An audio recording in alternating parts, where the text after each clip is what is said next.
A young famous, she fell for a driver who was actually the CEO of the media where she worked. The Manhattan sky was a suffocating shade of iron gray. Heavy rain battered the concrete outside the media tower, but the storm was nothing compared to the absolute frenzy at the main entrance. The air was thick with the smell of wet asphalt and pure, unadulterated rage. Dozens of paparazzi and angry protesters formed a crushing, inescapable wall. Blinding white camera flashes erupted like lightning in the dark afternoon. "Home wrecker!" A voice screamed from the chaos. "Gold digger! You make me sick!" another yelled. In the dead center of the mob, Lyra struggled to breathe. Suddenly, a plastic cup sailed through the air. Cold, muddy coffee splashed across her pristine white silk dress, immediately staining the delicate fabric. She gasped, her vision blurring with panic and hot tears. Just a few feet away, a glossy black Cadillac smoothly pulled up to the curb. Inside the soundproof cabin, Adrian sat in perfect silence. He adjusted his expensive tie. As the newly appointed chief executive officer, his face was not yet known to the public. He was here to conduct a press conference. He was here to manage the catastrophic crisis caused by the very woman currently being torn apart outside. Before Adrian could reach for his door handle, the rear door was violently yanked open. A soaking wet, trembling figure threw herself onto the luxurious leather back seat. She slammed the door shut, locking out the deafening noise. Lyra pressed her back against the seat, gasping for air. Her chest heaved violently. "Drive," Lyra screamed, her voice cracking with pure terror. She did not even look at the man behind the wheel. "Please, just go anywhere. I will pay you 10 times the fare. Hurry." Adrian froze. He slowly lifted his gaze to the rearview mirror. He instantly recognized the ruined white dress and the pale, terrified face. It was the scandal queen herself, the exact woman who was currently destroying his company's stock prices. A deep, familiar disgust twisted in his stomach. Adrian remembered his mother crying on the kitchen floor years ago, destroyed by a woman just like this, women who used their beauty to tear families apart for money. He narrowed his hazel eyes. "Look at her," he thought coldly. Another predator playing the victim. Outside, the mob realized where Lyra had gone. Dozens of hands slammed violently against the reinforced glass of the Cadillac. The heavy thuds echoed loudly through the quiet cabin. Adrian reached for the control panel. He fully intended to unlock the doors and throw her right back to the wolves. That was the logical move. That was what a ruthless executive would do. But then, he heard a sound. A quiet, broken sob escaped Lyra's lips. She pulled her knees to her chest, burying her face in her hands, trembling like a trapped animal. Adrian paused, his finger hovering directly over the unlock button. The sheer raw agony in her cry caught him off guard. It sparked a dark, twisted curiosity in his mind. He looked at the angry mob outside, then back at the weeping woman in his rearview mirror. Instead of unlocking the doors, Adrian pressed the central locking system. A sharp click echoed through the car. He shifted the gear into drive. His foot pressed down hard on the accelerator. The heavy Cadillac roared to life, tearing through the rain and leaving the chaotic mob far behind. As the city lights blurred past the wet windows, Adrian gripped the steering wheel tightly. The cat and mouse game had officially begun. The tires of the Cadillac finally came to a smooth stop. They had driven far from the chaotic, blinding lights of Manhattan. Adrian led her into his private Long Island penthouse. The massive apartment was a shrine to expensive minimalism. The walls were painted in cold, slate gray. The furniture was sharp, modern, and completely devoid of warmth. It was certainly not the home of a chauffeur. But Lyra was far too exhausted and shattered to notice the multi-million-dollar details. She stood in the middle of the vast living room, still shivering in her ruined dress. "Is this the company safe house?" Lyra asked. Her voice small and trembling, she wrapped her arms tightly around her chest. "They send artists here when things get bad. You are the private driver, right? What is your name?" Adrian stood silently by the heavy oak door. He looked at her pale face and decided to play the game. "Just call me A," Adrian replied. His tone was perfectly flat. "Thank you, A," she whispered, completely unaware that she had just walked directly into the lion's den. Over the next few days, Adrian played the role of the quiet, obedient caretaker. He brought her meals, he kept the heavy curtains drawn, and he watched her every single move. To Adrian, Lyra was not a human being. She was a depreciating corporate asset. Late at night, the penthouse grew incredibly quiet. Lyra paced the living room, clutching a large crystal glass of red wine. The alcohol slowly broke down her walls. She spoke out loud, venting her fears, her family pressures, and her crushing loneliness. Sitting in the dark shadows of the kitchen hallway, Adrian silently pressed the record button on his phone. He captured every broken sob. He recorded every unguarded secret. He planned to send these audio files directly to his team of corporate ghostwriters. His strategy was ruthless. He would turn her misery into a highly profitable, serialized media campaign. He would milk her tragedy for millions of page views, and when she had absolutely nothing left to give, he would throw her away. Lyra suddenly stopped pacing. She turned toward the dark hallway, spotting Adrian standing in the shadows. Her eyes were red and heavily swollen from crying. "A," Lyra said softly, her voice echoing in the large, empty space. "This world is truly cruel." She took a slow sip of her wine, staring blankly at the dark rain hitting the floor-to-ceiling windows.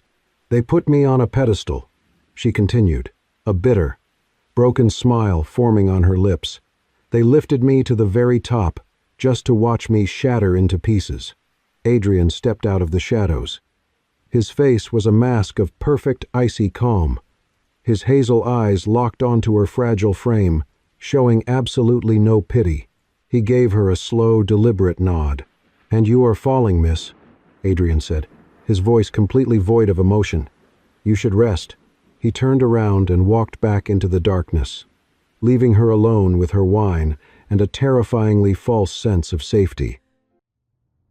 The morning sunlight filtering into the penthouse kitchen was pale and cold. The expensive espresso machine whirred softly, the only sound breaking the heavy, suffocating silence of the apartment. Adrian stood leaning against the cold marble island, sipping his black coffee. Then he heard it. A muffled, frantic voice echoed from behind the closed door of the guest bathroom down the hall. Adrian set his coffee mug down silently. He walked down the corridor with slow, measured steps, pressing his shoulder against the cool wall just outside the bathroom door. Lyra was on the phone. She was speaking in a desperate, pleading whisper. "I transferred the money this morning," Lyra begged, her voice cracking. "Yes, all of it. Please just keep everything quiet. Take care of the kids first. Whatever you do, do not let the press find him." Outside the door, Adrian's lips curled into a slow, dark smirk. Of course, he thought. Hush money. In his mind, she was paying off a witness, or worse, funneling her dirty assets to her secret lover before the authorities could freeze her accounts. His prejudice blinded him to any other possibility. Adrian instantly pulled his sleek smartphone from his pocket. He drafted a ruthless, encrypted message to his PR director. Push the new narrative immediately. Headline: Lyra's shady financial transactions. Where is the dirty money going? Put it on the front page of every site we own. He hit send without a single second of hesitation. The trap was set. Less than an hour later, the silence of the penthouse was violently shattered. A raw, agonizing scream erupted from the guest bedroom. It was the sound of a human spirit completely breaking in half. The heavy oak door flew open. Lyra stumbled out into the hallway, clutching her phone so hard her knuckles were bone white. The glowing screen displayed the newly published article. Her face was entirely drained of color. She was hyperventilating, her eyes wide with sheer, unadulterated terror. "They know," she gasped, struggling to pull air into her lungs. "They are going to find him." Before Adrian could say a single word, she lunged forward. Lyra threw herself directly into his chest. She wrapped her arms tightly around his torso, burying her tear-soaked face into his dark sweater. She sobbed uncontrollably, her entire body shaking with violent tremors. Adrian froze completely. His body went as rigid as a stone statue. This was not part of his calculation. He was the architect of her destruction, yet she was holding on to him like he was her only lifeline in a drowning sea. He felt the frantic, heavy beating of her heart against his chest. He smelled the faint, clean scent of her vanilla shampoo, mixed with the salty metallic tang of her tears. Slowly, instinctively, Adrian raised his right arm. He wanted to wrap it around her trembling shoulders. He wanted to tell her she was safe, but the moment his hand hovered over her back, he caught himself. He remembered who he was and what he had just done to her. Adrian squeezed his eyes shut. He pulled his arm back and clenched his hand into a tight, trembling fist at his side. As she continued to cry into his chest, the iron-clad walls of his prejudice finally began to crack. Predators did not break like this. Liars did not weep with this level of pure, unfiltered agony over missing money. A terrifying realization crept into the cold CEO's mind. What if she is not the villain of this story? The heavy Cadillac rolled to a stop outside a crumbling brick building in the deep suburbs. The faded sign above the entrance read, St. Jude's Children's Care. Lyra stepped out of the car, hiding her face under a dark, oversized hoodie. She clutched a heavy canvas bag tightly to her chest. "Wait here, eh?" she murmured, hurrying up the cracked concrete steps. But Adrian did not wait. A gnawing, uncomfortable feeling twisted in his gut. He killed the engine, stepped out into the damp afternoon air, and quietly followed her inside. He tracked her down a dimly lit, sterile-smelling hallway. She slipped into a small administrative office. Adrian stopped just outside, peering through the slight gap in the wooden door. Inside, an elderly man in a faded white coat sat behind a cluttered desk. He looked up at Lyra with deep, sorrowful eyes. "Lyra, my dear," the doctor said softly, "you shouldn't have come. If the press finds out, this is where the money is going." "I don't care about the press anymore," Lyra interrupted. She reached into her canvas bag, pulling out stacks of children's books and basic medical supplies. Then, her hand moved to her right ring finger. Adrian watched, his breath hitching in his throat. Lyra slowly slid off the massive diamond ring. It was the exact ring the media claimed was a dirty gift from her billionaire lover. She placed the glittering diamond gently onto the doctor's desk. "Sell it," Lyra said firmly. "Sell it today. We have to keep the school project alive for these kids." "Lyra, no," the doctor sighed. "You have lost your entire career." "I can survive a scandal," she whispered, her voice breaking. "They cannot survive without this clinic." Outside the door, the truth hit Adrian like a physical blow to the chest. The sugar daddy was a philanthropic partner. The hush money was a lifeline for sick children. He had been crucifying an innocent woman. Hours later, the atmosphere inside the media tower's top-floor boardroom was electric. The city lights of Manhattan glittered far below the floor-to-ceiling glass walls. Adrian sat at the head of the long mahogany table. His face was an unreadable mask, but his blood was boiling. "The engagement metrics are phenomenal, sir," the PR director said, pointing a laser at the glowing projector screen. "The public hates her. Now, to spark round two, we have the leaked video of the fake confrontation with the billionaire's wife." The PR director smiled a greedy, shark-like smile. "We drop this at midnight. It will completely bury her." Adrian stared at the glowing screen. He saw Lyra's face, plastered next to headlines he had personally authorized. A violent wave of self-hatred washed over him. He was not a righteous punisher. He was the monster in the dark. Bang! The deafening sound echoed through the boardroom. Adrian slammed his palms flat against the heavy mahogany table. He slowly stood up, towering over the terrified executives. The room fell into absolute, dead silence. "Kill it," Adrian commanded. His voice was dangerously low, vibrating with lethal authority. The PR director blinked in confusion. "Sir, the revenue projections." I said, "Kill the story," Adrian roared, his hazel eyes blazing with a terrifying fury. He glared at every single executive in the room. "Stop all articles about Lyra. Take down the trending tags. Kill the fake video."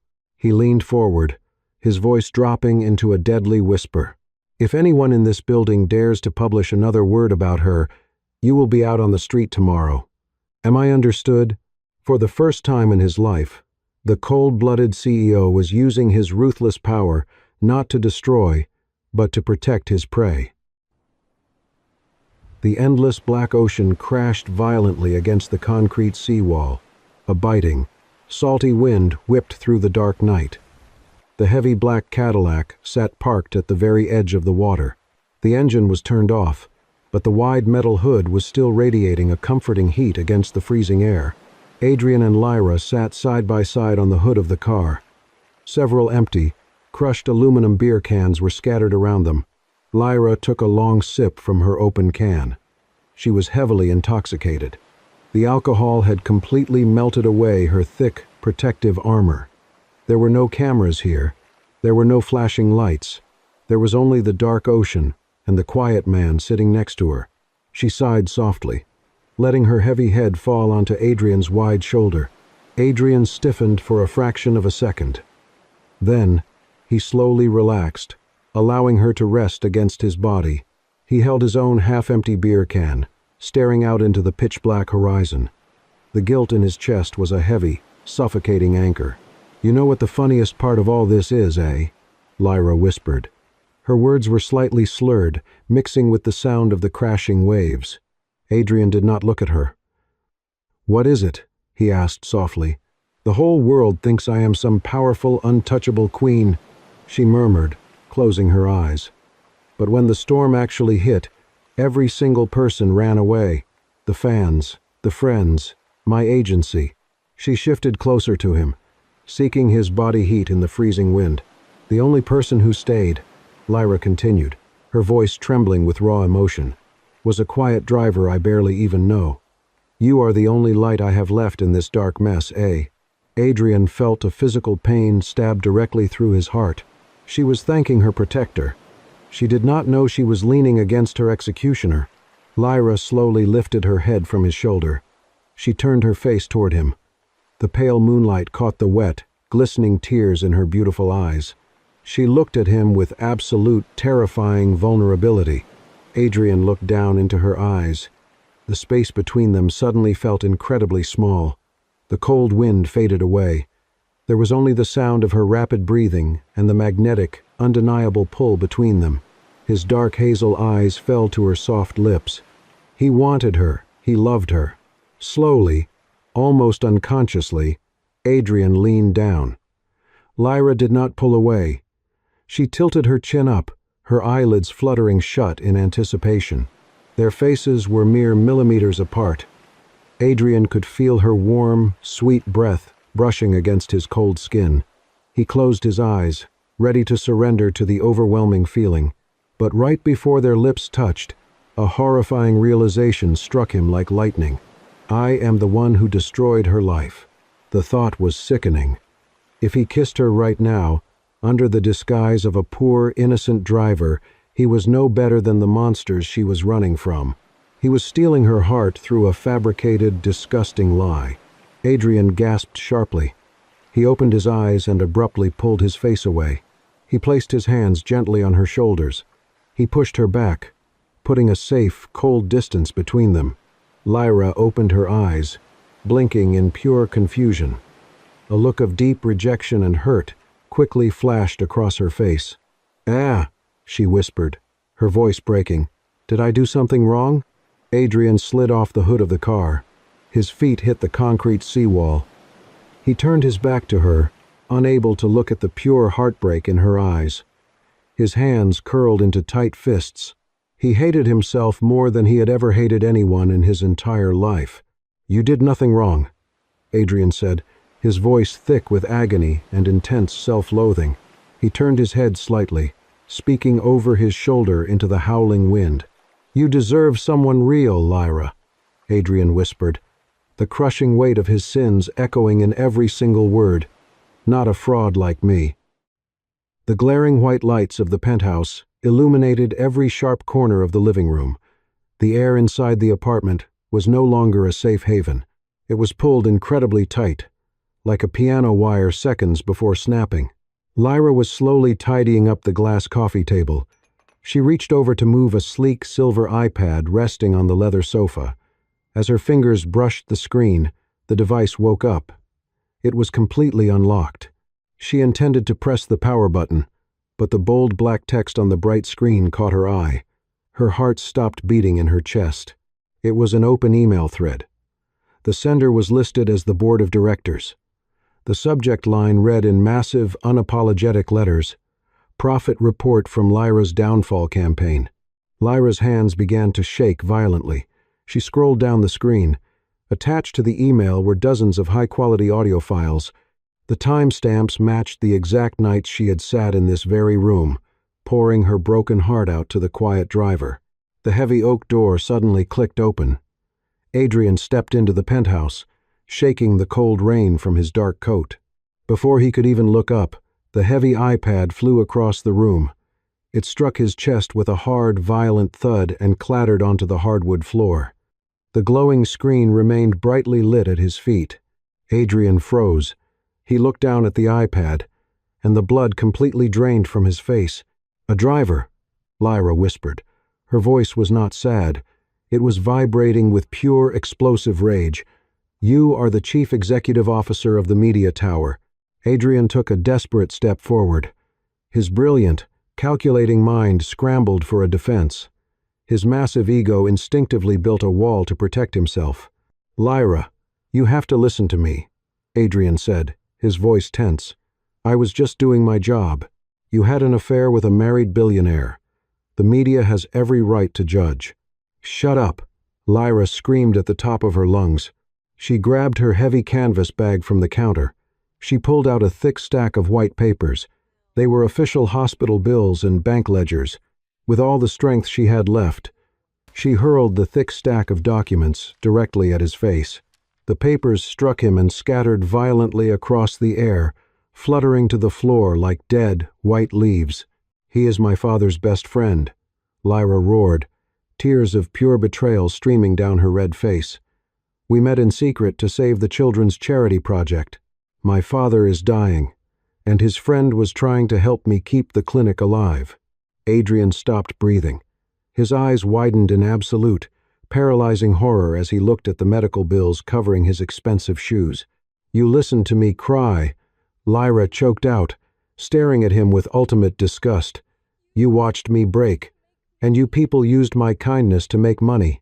You are absolute scum, Adrian." She did not wait for a single response.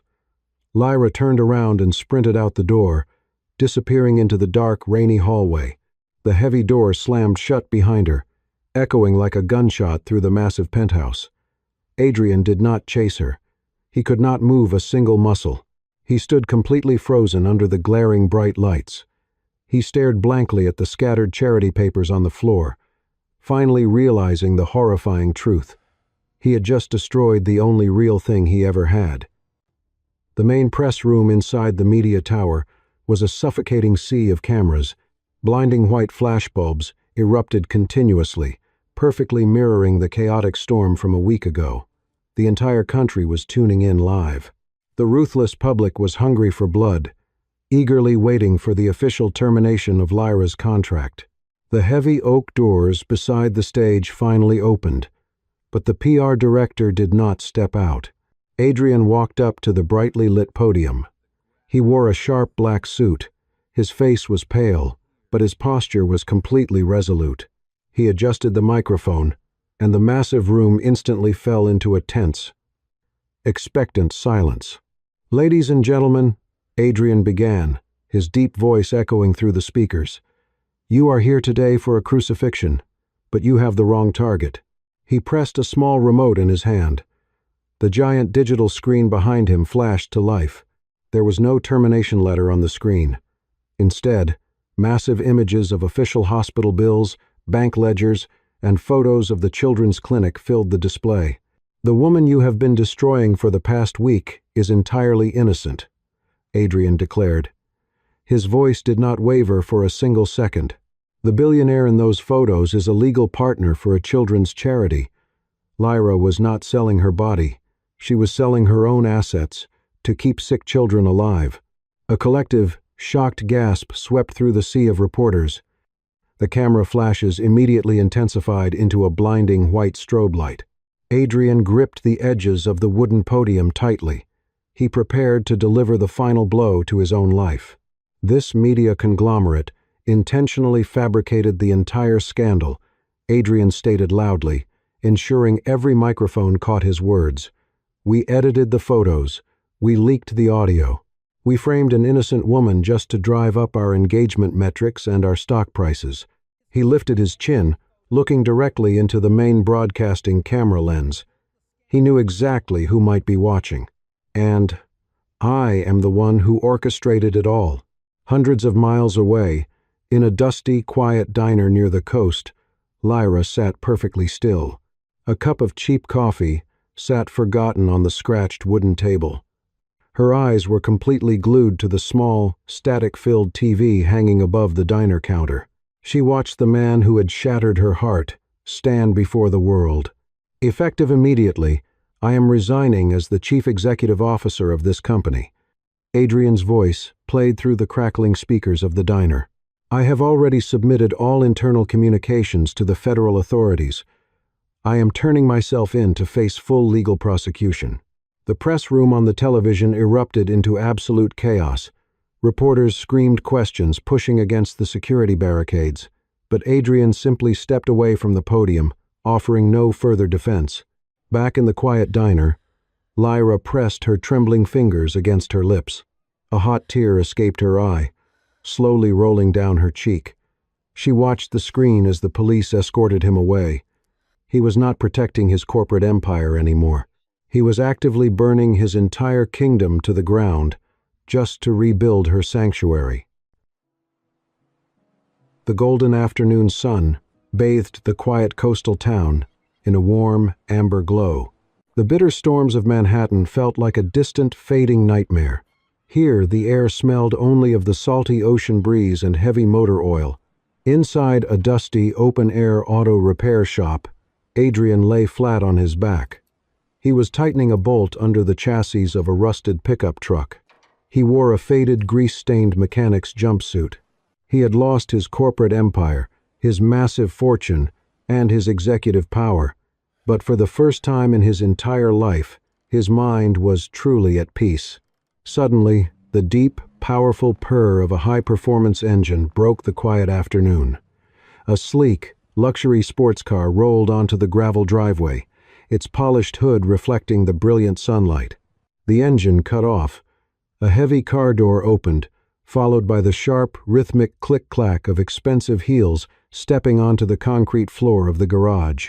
Adrian slowly rolled out from under the truck on his mechanic's creeper. He grabbed a dirty rag, wiping the thick black grease from his hands. He looked up, squinting against the bright, glaring sunlight. Lyra stood there. She was no longer the terrified, broken woman hiding from the flashbulbs. After launching her own independent media agency, she stood tall, radiant, and completely in control of her own destiny. She slowly reached up and took off her dark sunglasses, revealing a soft, genuine smile. There was no anger left in her beautiful eyes. There was only a profound, quiet understanding. Lyra reached into her coat pocket and pulled out a shiny set of car keys. She took a few deliberate steps forward, holding the silver keys out toward him. "I just bought a new car," Lyra said softly, her voice carrying over the gentle ocean breeze. "But I heard the best driver in the world works here." Adrian froze, staring at the keys, and then up at her face. A slow, genuine smile finally broke through the dirt and grease on his cheeks. He tossed the dirty rag onto the workbench and slowly stood up. "I am not anyone's boss anymore, Lyra," Adrian replied, his voice rough but incredibly warm. "And my rates are pretty high these days." Lyra stepped right up to him, completely ignoring the dark oil stains on his uniform. She looked deeply into his hazel eyes, closing the painful distance between them for good. "I will pay you with the rest of my life," Lyra whispered, her eyes shining with unshed tears. "Is that enough?" Adrian did not hesitate this time. He reached out, gently taking the keys from her hand. His fingers brushed against hers, sparking the exact same electric warmth they had found on the dark seawall a year ago. "It is more than enough," he answered. They walked out of the dark, dusty garage together. Adrian opened the driver's side door, and Lyra slid gracefully into the passenger seat. The powerful engine roared to life under the golden sky. The tires kicked up a small cloud of dust. They drove away from the quiet town, heading straight toward the sparkling, sunlit horizon. This time, they were not running away from the storm. They were finally driving home. Thank you for experiencing this journey with us on Soul-Stirring Stories. Adrian and Lyra's story is a powerful reminder that while the world can be a storm of harsh judgments and deafening noise, true sanctuary is found in sacrifice, forgiveness, and the courage to start over. Sometimes, the most beautiful love stories are the ones rebuilt from the wreckage of our own mistakes. If this tale moved you, please leave a like and share your thoughts in the comments below. Would you have the strength to forgive Adrian like Lyra did?